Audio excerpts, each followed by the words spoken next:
see the Oh, test yeah. jacket away. Good to see you. Where's the AC? Roll them in, wearing a big hoodie. Yeah. Yes, sir. Oh, good. I know. You're the only What's going person on that with runs on with those contacts, so. You'll have a new. This is the only seats they call post contact in here, so. Oh, I know. Well, yeah. I met companies, so that's great. Stay She'll be healthy. on plane? Should be on plane. Excellent. Good. I mean, not that it wouldn't have been also excellent if you were on the plane, but. Nice comeback. Well,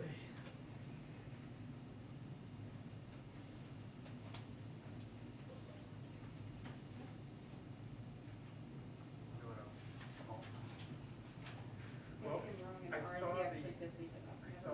the advisory said his remarks start like noon or 12:30 or something, so my guess is maybe it's 9 a.m. call or 9:30. I mean, not bad. Not like today's. Did you see today's? 2:30. Yeah, for like Paris was like. No. Oh, you going through here? That's how it It's a whole trip of the nature. I know I know. it is. It's awful. I mean, it's Don't be just. afraid of this stuff. There is no nice hotel to stay in New Zealand. Well, she spent several hours opening it and just which I'm sure is not.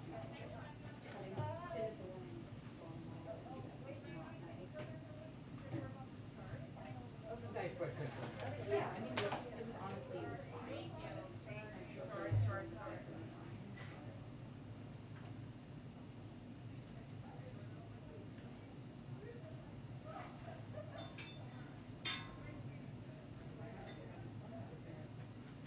I hear you, that's good.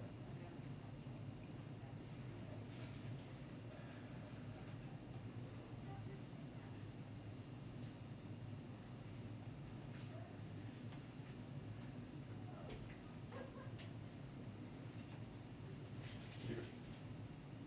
5, 4, 3.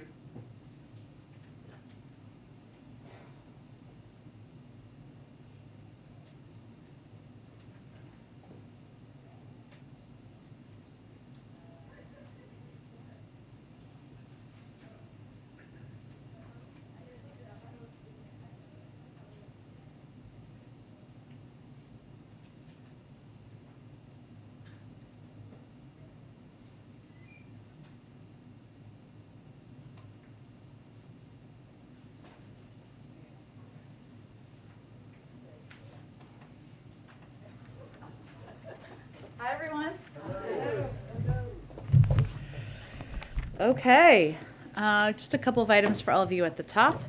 This morning, we saw proof of the strength of President Biden's economy, with GDP figures showing our economy grew 5.7% last year. That's the fastest year of economic growth in nearly 4 decades, and the first time in 20 years that we grew faster than China. This is a direct result of the president's economic strategy. We're creating good jobs for Americans, rebuilding our manufacturing, and strengthening our supply chains here at home to help make our companies more competitive. And we're rebuilding an American economy for the 21st century. Companies are investing in new manufacturing lines and factories here in the United States. With recent announcements of Intel in Ohio and GM in Michigan, we're making the future in America again. The president is going to Pittsburgh tomorrow. Some of you, I'm sure, will be joining him on that trip. And he'll be talking about how far we've come in getting our economy moving again, making more right here in America, and ensuring all workers benefit. He'll highlight the 367,000 manufacturing jobs that our economy has created since he took office, and he'll underscore the vital role the federal government can play in bringing workers and businesses together. And the president's going to call in Pittsburgh he's going to visit Pittsburgh. While he's visiting Pittsburgh, he's going to talk about our continued plans to out-innovate, outbuild, and outcompete the world with the sort of competitiveness legislation that he has long championed.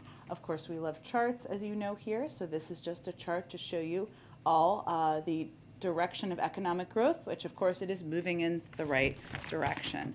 Also wanted to note that since November 1st, 14.5 million Americans have signed up for quality, affordable health care, including more than 10 million who enrolled through healthcare.gov, the highest numbers ever produced in an open enrollment period. This is in large part thanks to the American Rescue Plan, which did more to lower costs and expand access to health care than any action since the passage of the Affordable Care Act. And everyone has until January 31st to sign up for additional coverage. With that, Darlene, why don't you kick us off?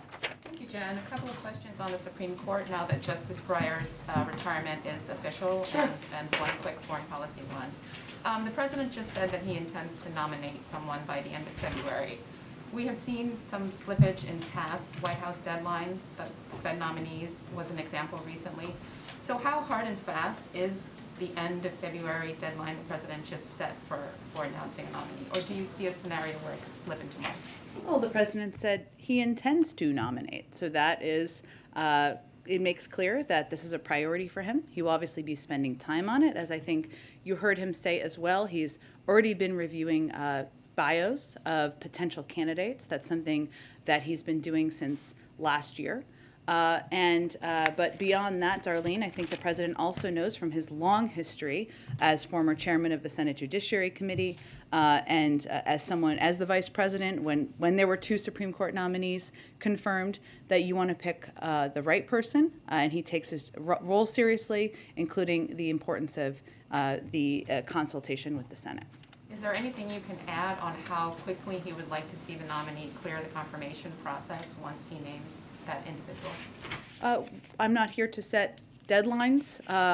It is clear that the president's focus is going to be, as you heard him say, on the process of selecting a nominee, someone who will be qualified, who, as I think you heard him say, who will be worthy of the decency and excellency of Justice Breyer's legacy, somebody with character, experience, and integrity. And that will be a rigorous process. But that is the next step in the process. And of course, beyond that, he will be working closely with Chair Durbin, Ranking Member Grassley, and other members of the Senate Judiciary Committee to confirm the nominee as expeditiously as possible. One more on that before the quick foreign policy question. He said at the news conference last week that he kind of underestimated the level of GOP pushback to him and his agenda. And we all think that his nominee will not be spared any pushback. So how interested is the president in a bipartisan confirmation vote for the nominee, or would he be open to a Democrats only confirmation vote? Well, Darlene, as you heard the president say directly, he's going to work in good faith with senators of both parties. And there are historic parts of these processes that include the advice, receiving the advice, welcoming the advice from members of both parties, and that's something he certainly intends to do. As you heard him say, I expect we'll have more details on what that will look like in the coming days. And he's also grateful to the Republican members who have already indicated they plan to work with him. But I think we also should be clear about some of the games that we're already seeing indications of out there. We have not mentioned a single name. We have not put out a list. The president made very clear he has not made a selection. And there are, if anyone is saying they plan to characterize whoever he nominates after thorough consideration with both parties as radical before they know literally anything about who she is, they just obliterated their own credibility. So our intention is to not play games. The president's intention is to consult with members of both parties. And his intention is to nominate a qualified candidate who, after completing a rigorous process, who is worthy of the excellence and decency of Breyer's legacy. And then the foreign policy question is, has the president already spoken with President Zelensky of Ukraine? It's happening this afternoon shortly, and I expect we'll have a readout of that as soon as it happens. Sure, go ahead. Who here at the White House is helping the president to sort of lead this search effort? Is this Ron Klain who's helping him go through this process, and would he then be the person to kind of shepherd the nominee through the Hill process as well, through meetings and such? Sure. Well, first, the Vice President will play a central role in this process, and the President intends to consult with her very closely. Obviously, she has a long history as a former Attorney General, as a member of the Judiciary Committee, and he respects her opinion greatly. In addition to the Vice President, Ron Klain will, of course, play a role. Dana Remus, Cedric Richmond, Paige Herwig, who's a member of our counsel's office, and Louisa Terrell. As has been standard in the past, we would anticipate bringing in additional expertise from the outside to advise during the confirmation process. Would expect we would have that team in place prior to a selection, but that is not finalized at this point. And now that we, have heard the president speak publicly about this, I wonder if you can take us sort of back maybe a little bit in time. When did the president first learn of Justice Breyer's intent to retire, and how was he informed? If you could just explain a little bit of the backstory. Sure. Well, first, as you heard the president say, and you've heard us say, this was Justice Breyer's decision to make on his own timeline. And through his own conditions, he determined. So we aren't going to lay out more specifics from here in terms of when the president was aware. The president, I can tell you that Justice Breyer hand-delivered the letter to the president this morning that you saw released by the Supreme Court, and that was the formal notification from Justice Breyer. And I asked you about this yesterday, just wondering if you had a chance to look into it, just confirming, is it the White House's view that the vice president does have the authority to break a tie in a Senate confirmation? I know you asked me that. I know there is historic precedent on that front, but I will double check and see. And I'm sorry, I apologize for not getting back to you on that. Go ahead, Ed. Just wanted to clarify one thing you said to Darlene, that he's been reviewing bios of justice potential nominees since last year. I think for those of us who covered the campaign, it may have been since the transition, no? That he's been reviewing bios? Since the campaign, actually. Yeah. Since the spring of 2020, when he said that he was going to get a short list. I'm aware of when he made that comment, of course, but in terms of when he's been reviewing bios as president, since last year. Now, he was inaugurated last year, so, but he did, as Jen just noted, make a commitment on the campaign, which you heard him say he absolutely intends to deliver on, which is to nominate the first African-American woman to the Supreme Court. Ron Klain and Dana Remus have been involved in consulting with the president and preparing bios for him, and that's something he has looked at since last year. We've never had a president who spent 8 years reviewing judicial nominees as a vice president and 36 years reviewing every judicial nominee before the Senate when he was on the Judiciary Committee. What does he bring to this process as now president that other presidents perhaps haven't, given that experience? Well, without comparing to past presidents, what I can tell you he brings to the role is an appreciation for the solemn importance of his responsibility as president, and a recognition of the historic role that this process plays, including the importance of selecting somebody who's eminently qualified, which he has every intention of doing, and consulting with Democrats and Republicans in the Senate. He is somebody who, and I think you heard him say this, that is why I think he wanted to convey very clearly that this will be a rigorous process, that he wants to seek a candidate who's worthy of the excellence and decency of Justice Breyer's legacy, that he will meet with potential nominees, he will study their records carefully, and he is going to take all of the advice he can get. So what he brings to it is experience and also a recognition of the solemn importance of the role any president plays in selecting a nominee to serve in a lifetime appointment on the Supreme Court. Go ahead. Jen, can you detail some of the groups that the White House or perhaps the president will be speaking to outside of the White House, or that they have already spoken to this point as he goes through the process of coming up with the best possible candidate for the court? Sure. We will be consulting with a range of groups. Obviously, we just announced the justice's retirement today. I can get you more details on that, I expect, in the coming days as that process commences. Presumably there's been some of those conversations have already taken place, I imagine, in some form, right? So could you take There us are behind, certainly what does it look like getting to this place? You knew an opening could exist at some point. Certainly, and as you know, Peter, there are a range of groups that have been preparing for the potential for a vacancy on the Supreme Court.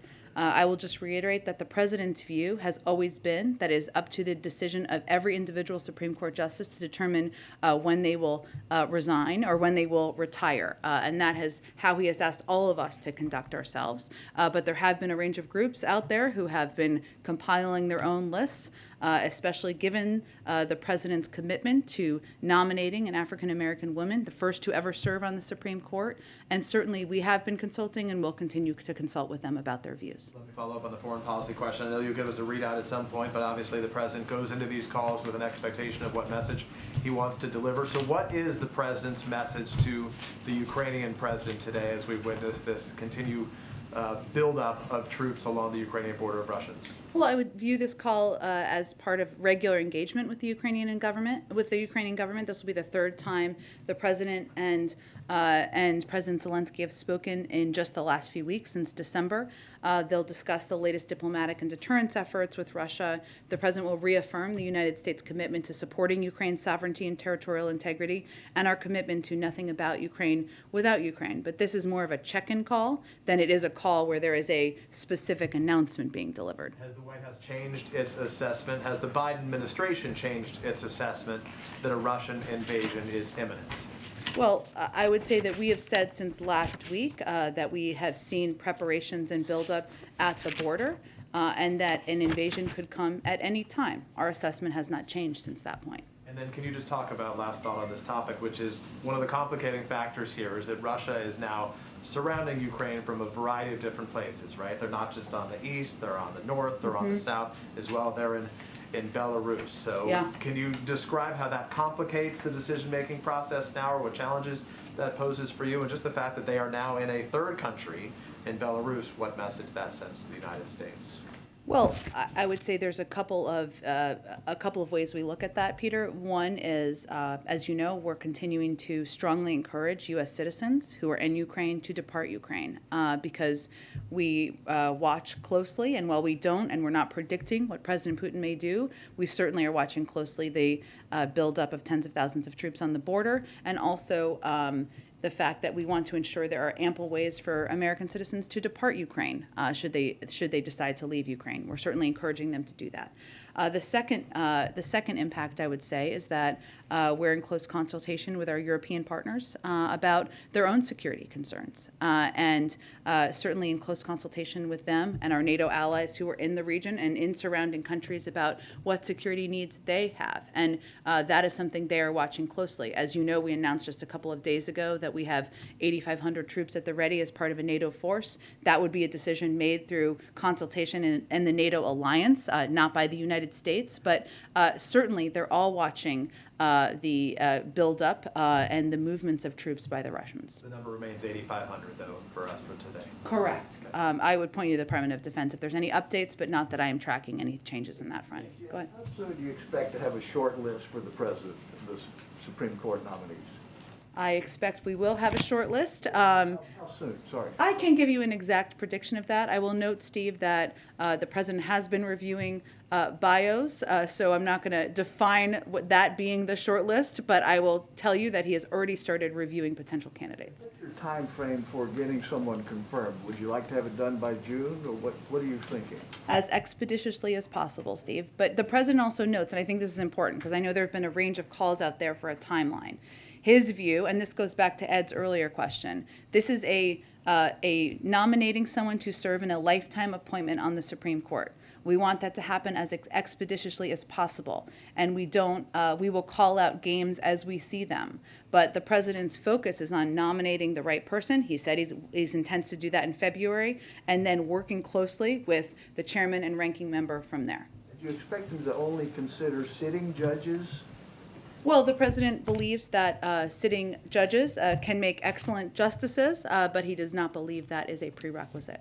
Last thing on Ukraine, Russia says it needs time to review their U.S. response to their demands and will not rush to conclusions. Is this a thawing at all, or is this a positive thing? What's your interpretation? Well, I think as you've heard our Secretary of State and our National Security Advisor and others convey, we don't know if the Russians are playing games on diplomacy. We hope not, And our intention, we are certainly pursuing diplomacy with a level of seriousness and an intention in leaving that door open and pursuing that path should they be open to it. But they have conveyed they're reviewing what was sent to them, and that's a part of the diplomatic process. And as you heard our Secretary of State say yesterday, he anticipates he'll speak with his counterpart, Foreign Minister Lavrov, soon. Go ahead. I noticed today David Axelrod tweeted out a series of votes for previous Supreme Court nominees that were nearly unanimous in the Senate. And the president The glory today, days. right, the president seemed to sort of lament the current sort of environment that he's operating in that in his remarks just now.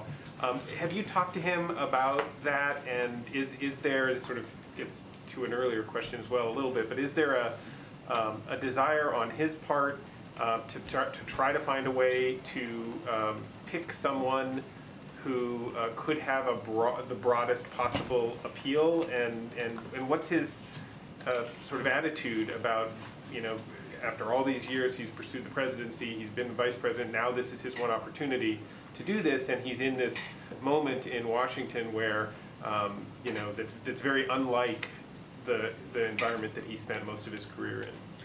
That's true, and he is not naive to that, and you heard him speak about this broadly at the press conference last week as well. But I would also note that last year, President Biden won confirmation of the most judges in his first year in office of any president since President Reagan. He's won confirmation of the most lower court judges in the first year of a presidency since President Kennedy.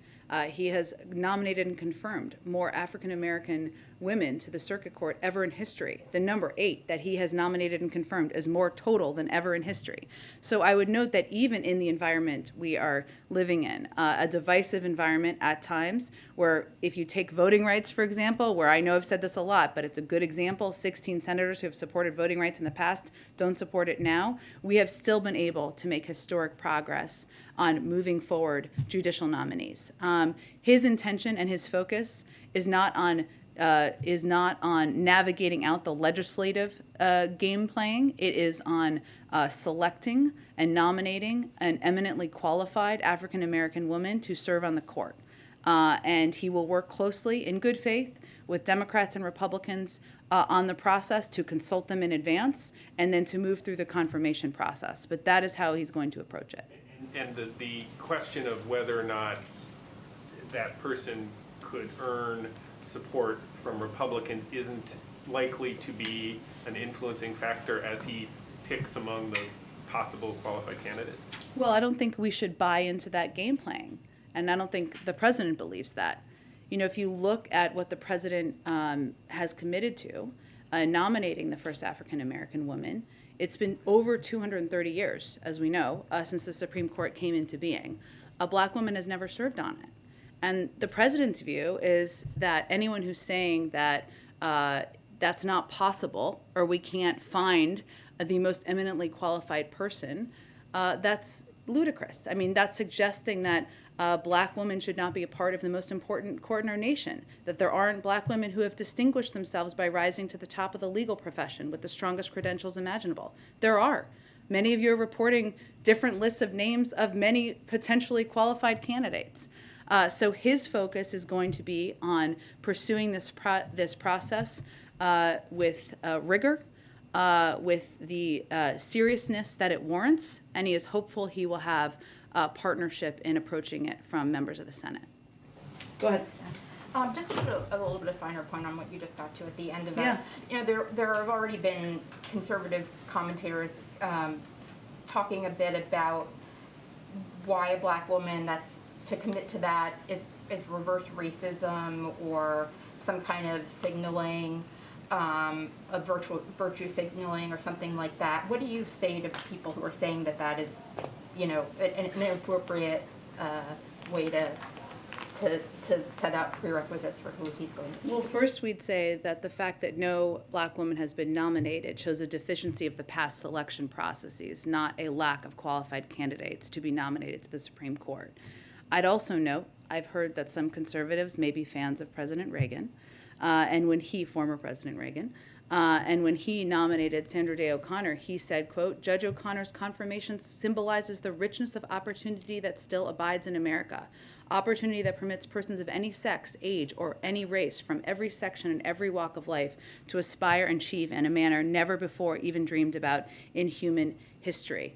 I'd also note, if you look at the president's own record, not only has he nominated the highest number of black women to serve on the circuit court and the appellate court, but he has also nominated across the board the highest level of Ivy League nominees, right? He has nominated a broad sway of extremely qualified, experienced, and credentialed nominees, and done that by also making them incredibly diverse.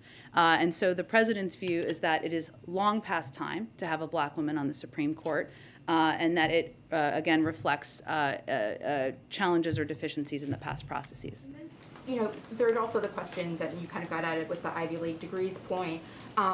Is the president thinking about diversity of background? So people who maybe have worked in civil rights work, or who didn't go to Harvard or Yale Law School, or another criterion, is he thinking about their age, and to what extent can you say sort of what ballpark he's looking at there? I can't give you any specifics on the age, but I will tell you this. As a proud state school graduate myself, and the president, as you know, is not a graduate of an Ivy League school. He has also nominated judges from a range of backgrounds. I was trying to give you a sense of how qualified and the extensive credentials of the judges he has nominated to date. But as I noted earlier, I can't remember who asked the question, but he, being a judge in the past, certainly could make a great justice. That's not a prerequisite for him either. So he will look at a broad array of candidates. Can I just ask a foreign policy question? As you prepare for the German chancellor to visit the week after next, does the administration believe Germany should stop blocking Estonia from shipping weapons to Ukraine? And doesn't Germany's position undercut the unity between the U.S. and Europeans that the administration has been talking about so much when it comes to Russia? Well, our view is that unity does not mean identical, and that there are a range of capacities, capabilities, legal authorities that different countries have. And what is most important is being united against the bellicose rhetoric, the buildup of troops, and the potential of Russia invading a sovereign country, the sovereign country of Ukraine. And we have found Germany to be very much united with us in that effort, as we have found with other European countries. Specifically on the Estonian weapons, do you have anything? Again, there are a range of capacities and capabilities different countries are going to be providing. Germany has provided a range. Other countries have provided a range. What's most important is looking at the totality of how we're all working to help support Ukraine. Go ahead. Two quick questions on the courts. First of all, the president's talking about a rigorous deliberative process. Are you confident that that can happen in the time frame that Senator Schumer is talking about, of about a 1-month confirmation process from start to finish once the announcement is made? That's not a timeline we have set. What our focus is on and the president's focus is on, first, of course, is selecting through a rigorous process a candidate who's eminently qualified, who again is worthy of the excellency and dignity and decency of Justice Breyer's legacy. And then the president's intention, even in advance of that, of course, is to work in good faith with leaders and ranking members and chairs of both parties to move this process forward.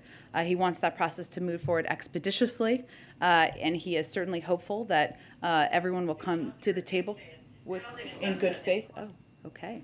Well, I care about childcare. But we are not here to set a timeline from here. Our focus is on, of course, the president nominating a highly qualified nominee, consulting with the Senate, and getting her confirmed. But given that that's the timeline that the Senate Democrats are already talking about, is a 1-month process something the White House is comfortable with? Do you think that could work, or do you think that might rush the process? Again, I think I spoke to what our view is. Go ahead. Thanks, Jen. Can you explain a little bit more, first off, why the end of February deadline that the president said? Why did he commit himself to that? What is it about that timeline that appeals to him and urged him to? I think he was attempting to give all of you a sense of his process and how much of a priority this is for him to put forward an eminently qualified nominee. And looking backward, before today, Yeah. when was the last time that the president spoke with Justice Breyer? I'm not going to get into details of his conversations or engagements with Justice Breyer. Again, it was Justice Breyer's decision to retire, and if he wants to speak to any conversations or his process or notification process, he can certainly do that. Can you say, I mean, have they spoken within the last couple of months? Have they spoken several times over the last year? I appreciate your effort, but we are going to leave that to Justice Breyer to outline should he decide to. And a question on a different note, the Biden administration has approved more oil and gas drilling in its first year than the Trump administration did. In its first year, it set a record for the largest offshore lease sale last year in the Gulf of Mexico and is now preparing several other major lease sales. Can you explain why this administration hasn't done more to curb fossil fuel production on public lands and waters? There are allies in the environmental community who say, look, there are other levers you could pull to accomplish more of this. Well, I would first say we have an entirely different policy from the Trump administration on addressing the crisis, the climate crisis, which I'm not even sure that they acknowledged, certainly not in the same way that President Biden and our entire team has. And we've taken a range of steps, including in advocating for a historic investment in addressing the climate crisis that we are still working to move forward in Congress, but we've taken a range of additional steps beyond that. As you know, Sean, I think, and just to be on the level with everybody, a big part of that is because of court cases and legal challenges that have made it impossible for us to stop many of these leases, and that is the reasoning for it. But I understand what you're saying on the legal challenge, but I mean, some climate activists say that there are other ways, either through reopening the environmental review process for proposed lease sales, delaying them, canceling them outright. Like there are other levers that can be pulled, even in the face of those court challenges. Well, I would say a court challenge is a significant barrier to implementing our intended policy. And that is, of course, not consistent with our policy, keeping many of these open, but we have an obligation to, of course, abide by the law. I would note that there are also a range of steps that we have taken to address the climate crisis that go far beyond legislation and certainly beyond the challenges we have because of those posed by the court challenges, including tackling super pollutants, phasing down hydrofluorocarbons, rallying the world on to focus on methane in Glasgow. This summer, we stood with auto workers and America's big car manufacturers to roll out plans to boost electric vehicles. We put America on track for 1 of every 2 cars sold to be zero emissions within the decade.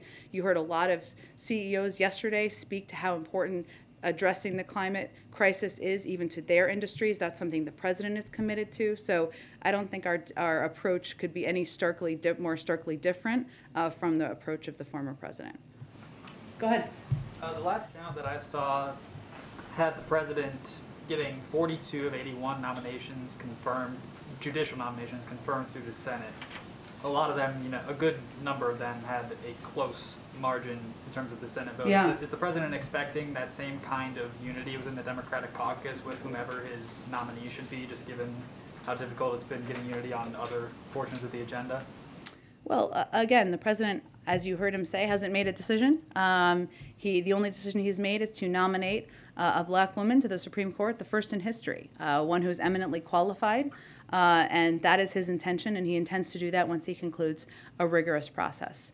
I would note that he has found eminently qualified nominees for judges that have been confirmed. 42, I believe, is the correct number. Historic number of diverse nominees to serve in judgeships around the country. And certainly he's hopeful that when he puts that nominee forward, there'll be strong support from a range of senators. And a quick note on student loans. I know you hit a good deal on it yesterday. Is the president worried at all about slapping, millions of student borrowers with their, monthly obligations, of hundreds or thousands of dollars toward their student loan payments, several months ahead of an election cycle, when he's then probably going to turn around to those same college-educated voters and ask them to come out and vote for Democrats in November?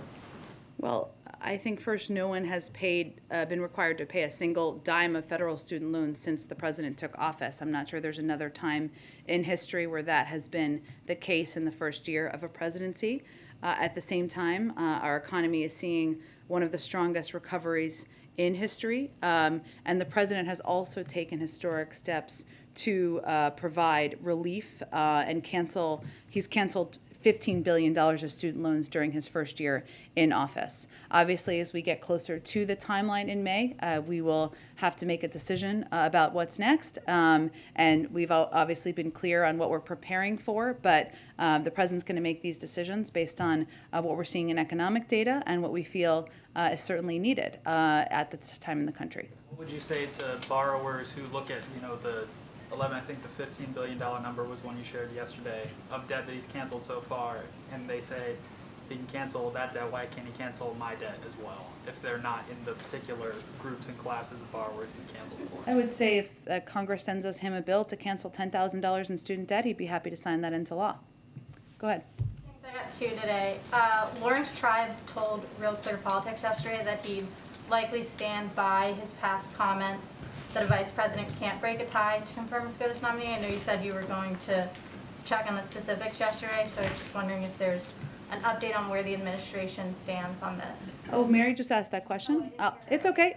I'm happy to get back to you if we have a legal analysis from here. Okay, and then on COVID, we've seen an effort from a few other countries to include a push for living a healthier lifestyle as part of its pandemic response. There's been studies indicating efforts like weight loss could help prevent some of the more serious effects of COVID-19. Why isn't the president included a push for healthier lifestyles in his COVID messaging in addition to pushing Americans to get vaccinated? Well, first, we rely on the advice and guidance of our public health officials on how to best protect yourself from hospitalization and death from COVID. And we know that the most effective steps anyone can take are to get vaccinated, get boosted, wear a mask, and those are the steps that we're certainly focusing on. If they decide those are steps that are warranted and have a huge impact on outcomes, and they want to share those, we'd certainly echo those, but we really refer to our public health officials and experts. So that hasn't been advice from the public health officials that the president's been speaking to? Again, we do briefings with our public health officials every week, multiple times a week, and I think what's most important to note is what we know is most effective, which is getting vaccinated, getting boosted, wearing a mask, and those are the components and the steps that we're really focusing our attention on encouraging. Go ahead. Thank you, Jen, so much. I have a quick follow-up on Peter's question and then two more, if I may. If the United States and Ukraine are so close together, working together in close coordination, why does the White House say an invasion is imminent and Ukraine say it is not? Well, I think I just said that our assessment is the same as it was last week, which is that we're watching, obviously, tens of thousands of troops build up at the border. We can't get in the mind of President Putin, but obviously an invasion could happen at any time. But we have not made a prediction of that. The president has not made a prediction of the timing. And again, we'll let others assess what tens of thousands of troops at the border means. And yesterday, Ukraine and Russia sat down for the first time in a long time, along with France and Germany, without the United States, and they agreed to keep the ceasefire in eastern Ukraine and talk again in 2 weeks. Mm-hmm. Does the White House believe they can bring peace without the United States being involved in the talks? Yeah, we fully support international efforts, including the Normandy format, which is what you're referring to de-escalate the situation and negotiate a diplomatic resolution to the Russian-led conflict in eastern Ukraine. We stand ready to support any sincere efforts at progress from all sides, and of course this is a positive step. One more, Jen. Besides the crisis in Ukraine, this week alone, ISIS launched the biggest attack in Syria in years, beheaded a police officer in Iraq.